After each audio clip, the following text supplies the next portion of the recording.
Stage 2 igniter is configured for priming. Well, let's walk through the launch timeline now that we're getting closer.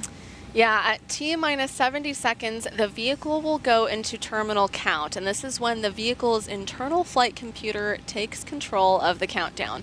We'll then go into final flight termination checks and get FTS go from the launch conductor in coordination with the mission flight control officer and operations safety manager. At T-minus 6 seconds, we're going to see that blue fire and have ignition of those 9 beautiful 3D printed Aeon 1 engines. And then at T0, we will have liftoff and Terran 1 will fly. Shortly after, at T+2 seconds, the strong back will throw back to assist in removing the umbilicals and clear the path for the vehicle to fly. And then at T+12 seconds, we'll begin our pitch over program. So we'll go downrange in an easterly direction over the Atlantic Ocean. And then at T+80 seconds is that very important milestone of max Q, where the structural loads on the vehicle are the highest.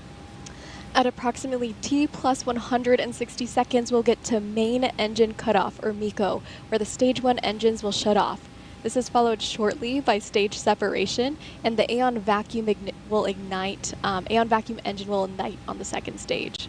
Second stage will burn for a little under 5 minutes. Then at approximately 463 seconds, we'll get to second engine cutoff, or SECO. We'll go ahead and tune back in to mission control. Flight computer and vertical leveling. As a reminder, GLHF is our maiden launch, so what we're really looking for here is to learn as much as possible and demonstrate the product concept. The big milestone will be reaching that point of maximum dynamic pressure, or max Q.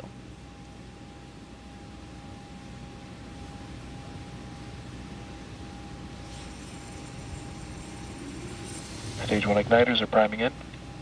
Stage 2 igniters, the flight target. We're now priming those igniters with gaseous oxygen and gaseous hydrogen. In just about 30 seconds, we're going to be looking for the transporter erector cradle to disengage.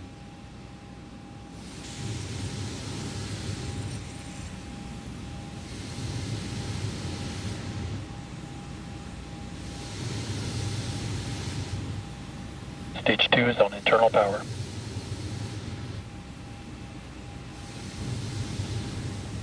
EE cradle disengaged. All right, now those cradle arms are going to slowly release stage 2 so the strong back can retract. You can see the arms opening up there.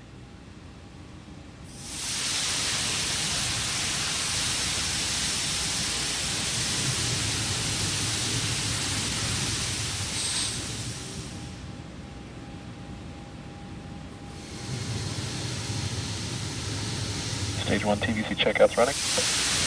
And now you'll be able to see the stage 1 engines gimbaling or tilting, as you see, while we're completing those final thrust vector control health checks.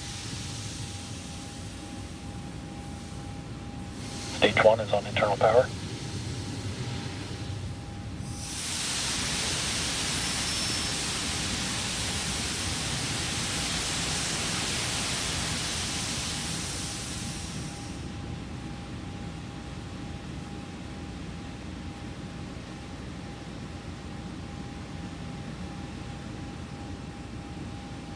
The strong back will be retracting shortly here.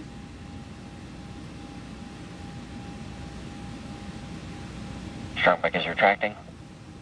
There you go. We're retracting that black truss structure to prepare for Stage 2 TVC checkouts. For umbilical separation, now that both stages are on internal power, and now we're doing those final thrust vector control health checks on the upper stage.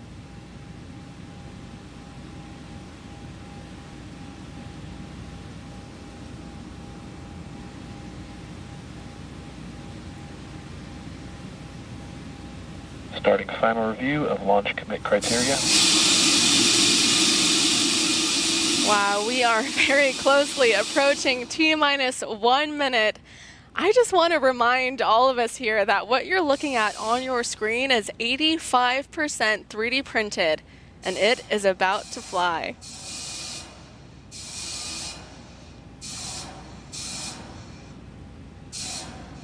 Next up, our range coordinator will ask the range for their final status.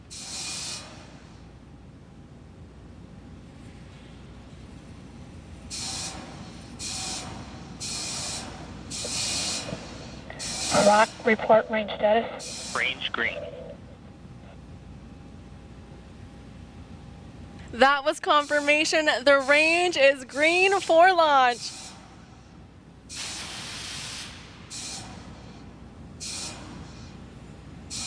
Propellant closing out. Flight computer configured for launch. Under 1 minute.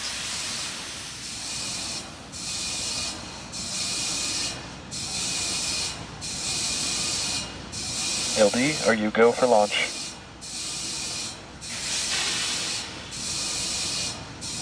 LD, go for launch. There's that final go for launch. We are just over 30 seconds away until the maiden launch of this vehicle. Good luck, Terran 1, and have fun. Here we go.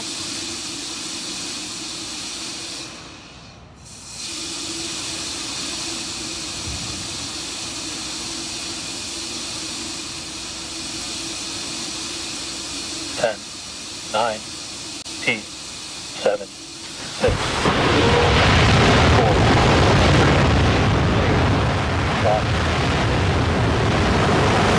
Lift off.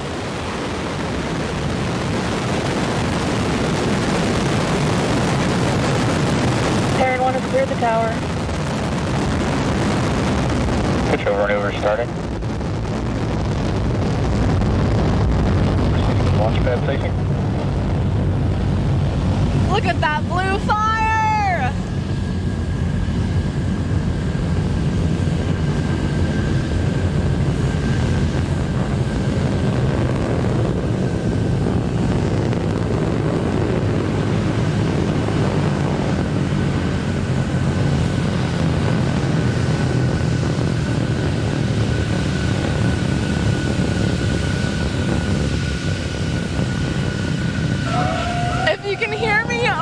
Cheering, the vehicle is now headed downrange in an easterly direction over the Atlantic Ocean. Our next ascent milestone is max Q, around 80 seconds. Terran 1 is supersonic. Get telemetry switch over at the ground station.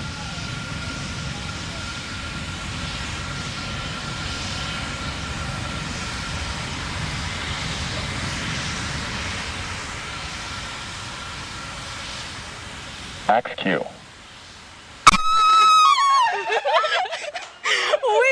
on our way to making a new history. Terran came ready to play today. You just heard that call out indicating Terran 1 just made it through. Max Q. We just completed a major step in proving to the world that 3D printed rockets are structurally viable.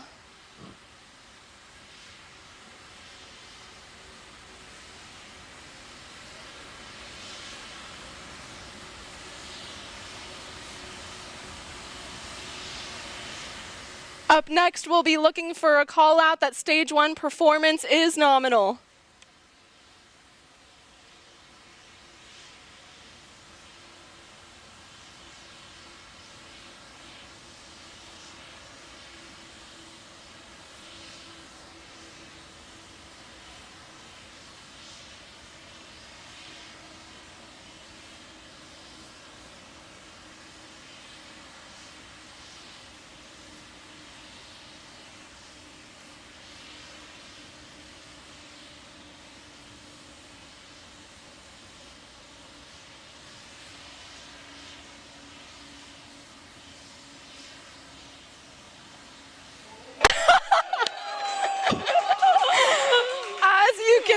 We were waiting for MECO and upper stage ignition. This means that we had a main engine cutoff for stage 1, and directly following that we had second stage ignition, which you can see the Aeon vacuum engine in that beautiful view in the night sky.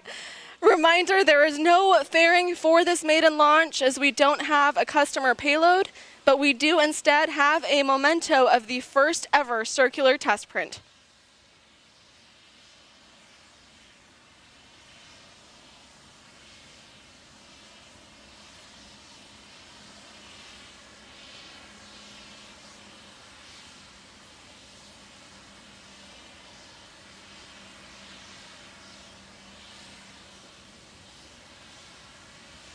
We are currently standing by for an update on what's happening with the Stage 2 engine.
Announcement on countdown, this is the LD. There has been a T plus anomaly with stage 2. LC, please begin anomaly procedure section 25.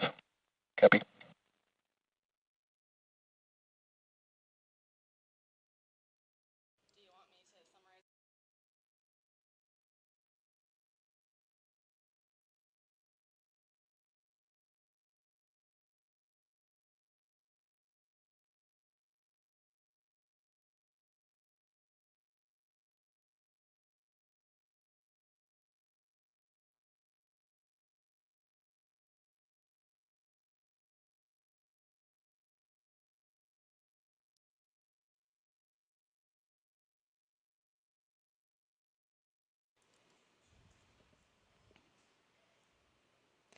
As you heard from our launch director, we did have an anomaly with Stage 2 during flight.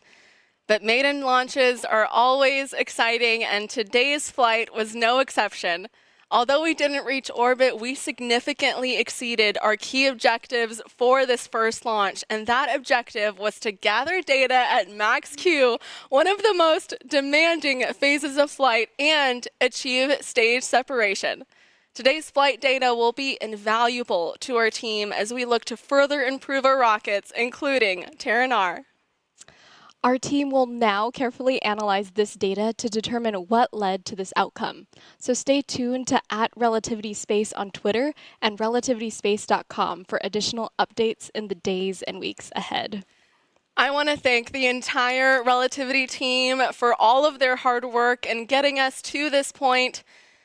No one's ever attempted to launch a 3D printed rocket into orbit, and while we didn't make it all the way today, we gathered enough data to show that flying 3D printed rockets is possible. As Arwo mentioned, we will apply the lessons learned today in our future vehicle, Terran R. What we are doing has never been done before, but it is undoubtedly a worthwhile endeavor that will transform the aerospace industry forever. And with that, we will conclude our coverage for tonight. I am Rachelle Aniceto. It has been an honor. And I'm Arwa Tizani Kelly. Thank you, and see you next time.